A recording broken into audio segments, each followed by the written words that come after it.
पहली बार इतने बड़े शिक्षाविदों के सामने एक कला के व्याख्याता को कुछ शिक्षा पे बोलने का मौका मिला है।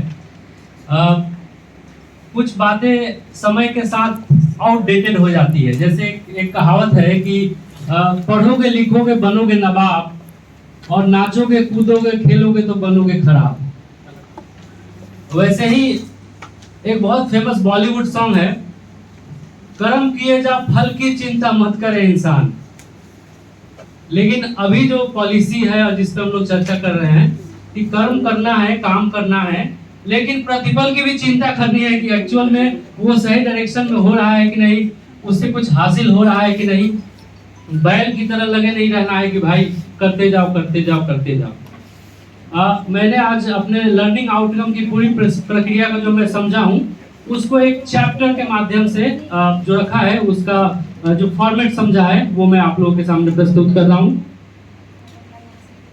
ये फॉर्मेट मैं समझ पाया हूँ कि कैसे ऑर्डर में लिखना है। कुछ आगे पीछे सर लोगों ने बताया है, लेकिन ये फॉर्मेट एक मैं समझा हूँ। तो मेरा पाठ का परिचय है। मैंने हिंदी विषय के किसलय जो किताब है उससे 8वीं कक्षा में पढ़ाया जाने वाला कबीर के पद ये उपयोग ये लिया है। इसके लिए पृष्ठ संख्या 49 पे है ये। और सीखने की प्रक्रिया जो पेडागोजिकल प्रोसेस है, इस चैप्टर को चूंकि ये पद है और कबीर के पद बहुत गाए जाते हैं समाज में, सारे वर्ग में अलग अलग लोग अलग अलग तरीके से गाते हैं, तो इसके लिए मैंने कला समेकित विधि का चयन किया है। और उसमें स्टोरी टेलिंग, चित्रकला और गायन वादन रोल प्ले सबका एक मैंने बनाने का कोशिश किया है। सबसे पहले बच्चों को क्लास में जाने के बाद उनको गाने का अवसर देंगे कि वो गाना गाए। उसका कोई लिमिटेशन नहीं होगा कि तुम बॉलीवुड गाओ, फोक गाओ या कबीर गाओ। उनसे उनके पसंद के गीत गाने का अवसर देंगे। फिर उसके बाद कबीर के कुछ दोहे गाकर उनसे बातचीत का उनको अवसर दिया जाएगा कि उस दोहों को कैसे समझते हैं।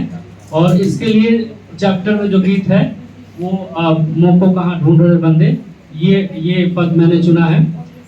बच्चों को गीत, संगीत, चित्र, मुखौटा आदि से गतिविधि से कबीर को समझने का अवसर हो।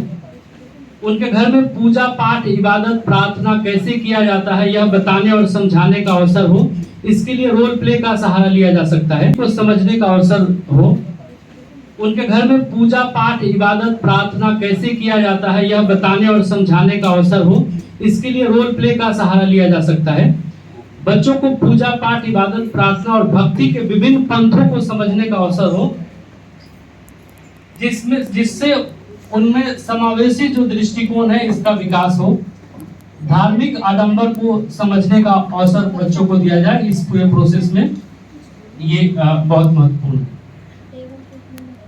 आउटकम की जो बात है वो सबसे पहले मैंने लिखा है आउटकम में बच्चे इतना पढ़ने के बाद, इतना डिस्कशन के बाद कबीर को जान जाएंगे।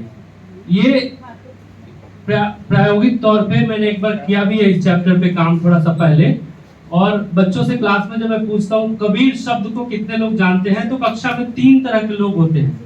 कुछ लोग कबीर दास को जानते हैं, कुछ लोग कबीर शब्द को किसी नाम को ऐसे जानते हैं, और कक्षा का सबसे ज्यादा वर्ग कबीर सिंह फिल्म आई थी उस कबीर को जानते हैं।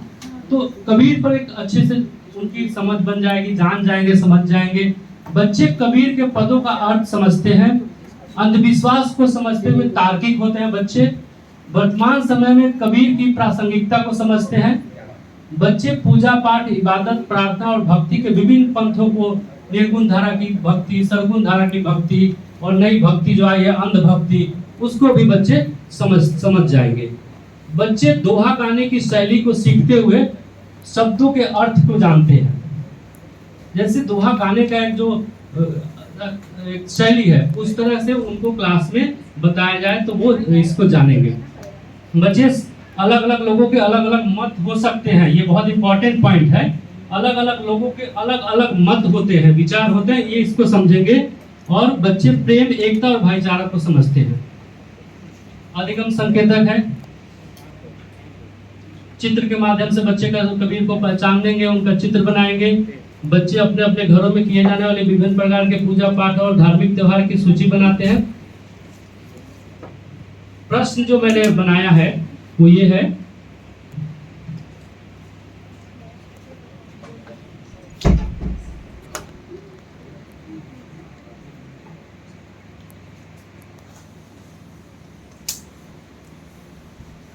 ये 3 ही प्रश्न मैंने बनाया है और अंत में मैं यही कहना चाहूंगा कि पोथी पढ़ी पढ़ी जगमुआ, पंडित बया न कोई, ढाई आकर प्रेम का पढ़े सो पंडित होए। बहुत बहुत